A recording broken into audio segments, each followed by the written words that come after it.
नमस्कार बच्चों, कैसे हैं आप सब। पीडब्ल्यू स्कूल एकेडमी में आप सबका बहुत बहुत स्वागत है। बच्चों, आज हम आपके लिए कक्षा 2 के हिंदी व्याकरण का पाठ 16 अनुच्छेद लेखन लेकर आए हैं। आप जानते हैं अनुच्छेद का अर्थ क्या होता है? चलिए आइए देखते हैं अनुच्छेद का अर्थ क्या होगा। जब किसी प्राणी, वस्तु या स्थान के बारे में जानकारी प्राप्त करके क्रम से लिखते हैं तो उसे अनुच्छेद कहते हैं। अर्थात कि जब हम किसी भी वस्तु, प्राणी या स्थान के बारे में कुछ जानकारी हासिल करते हैं और उसे अपने शब्दों में, वाक्यों में लिखते हैं तो उसे हम अनुच्छेद कहते हैं। अनुच्छेद लिखते समय हमें दो बातों का ध्यान रखना चाहिए। कौन कौन सी दो बातें? विषय से संबंधित विचार या भाव को प्रस्तुत करना, अर्थात हम जिस भी विषय पर अनुच्छेद लिखना चाहते हैं हमें उस विषय के भाव को उस अनुच्छेद में प्रस्तुत करना चाहिए। वाक्यों को एक दूसरे से जोड़ते हुए लिखना, अर्थात जब हम अनुच्छेद के लिए वाक्य लिखते हैं तो एक वाक्य दूसरे वाक्य से संबंधित होना चाहिए, अन्यथा हमारा अनुच्छेद अधूरा लगेगा। तो आइए जानते हैं और अधिक बातें। हम यहाँ पर आपके लिए एक अनुच्छेद लेकर आए हैं। उस अनुच्छेद को हम पढ़ेंगे और उसके कुछ प्रश्नों के उत्तर देंगे।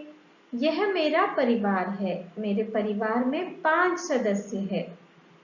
पिताजी, माताजी, दादाजी, दादी जी और मैं। हम सभी एक साथ रहते हैं और खुशियों भरे पल बिताते हैं। मेरे पिताजी मुझे सभी खेल सिखाते हैं और मेरे साथ खेलते हैं। माताजी हमारे लिए स्वादिष्ट भोजन पकाती है। पूरा परिवार साथ मिलकर खाना खाता है। दादा दादी भी बहुत प्यारे हैं। वे हमें कहानियां सुनाते हैं और उनके साथ बातें करने में बहुत मजा आता है। प्रत्येक रविवार को हम सभी मिलकर उपवन में खेलने जाते हैं। हम सभी एक दूसरे को प्यार और सम्मान देते हैं। हम सभी मिलकर त्योहार मनाते हैं और खुशियों से भरा जीवन जीते हैं।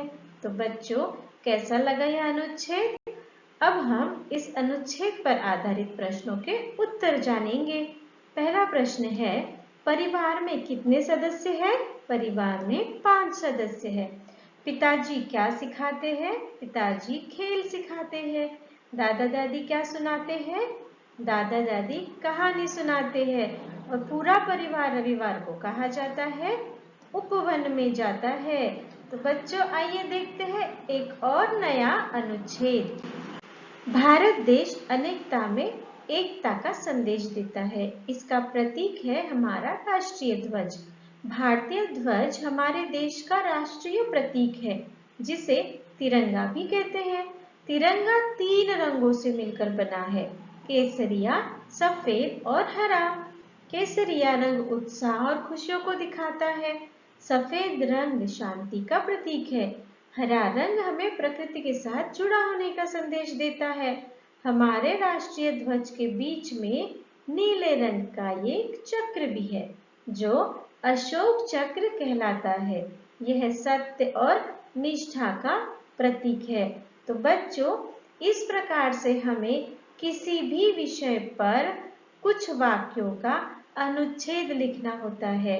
जिस भी विषय पर हम अनुच्छेद लिखना चाहते हैं, हमें सर्वप्रथम उस विषय से जुड़ी सारी जानकारी प्राप्त करनी होगी। उसके बाद हम वाक्यों की रचना कर अनुच्छेद लेखन का कार्य कर सकते हैं।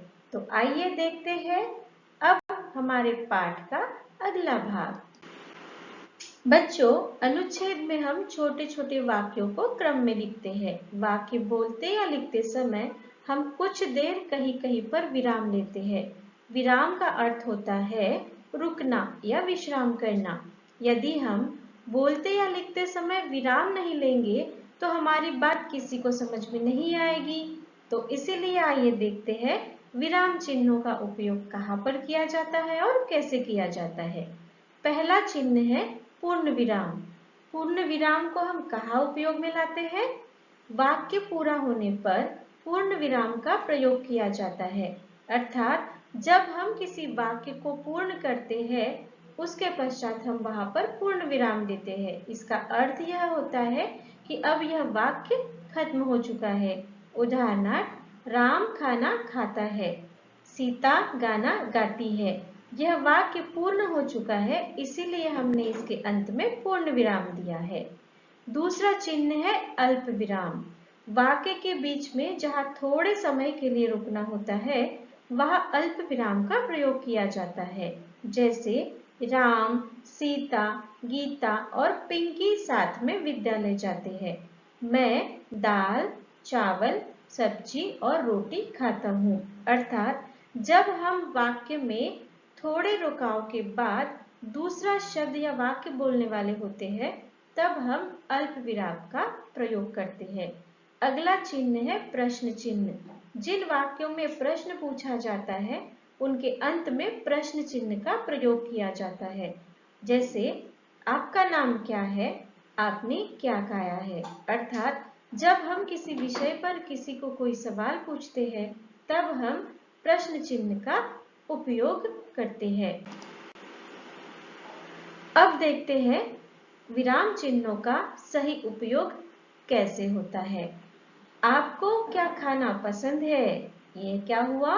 यह प्रश्न हुआ, तो इसलिए यहाँ पर कौन सा चिन्ह आएगा? यहाँ पर प्रश्न चिन्ह आएगा। तुम्हें झूला झूलना कैसा लगता है? यह भी एक प्रश्न हुआ, इसलिए यहाँ पर प्रश्न चिन्ह आएगा। मैं प्रतिदिन विद्यालय जाती हूँ। यह वाक्य यहाँ पर समाप्त हो चुका है, इसीलिए हम यहाँ पर देंगे पूर्ण विराम। कल मेरे चाचा जी आए थे। यह भी एक पूर्ण वाक्य है जो अब पूर्ण हो चुका है, और इसीलिए हम यहाँ पर विराम चिन्ह देंगे।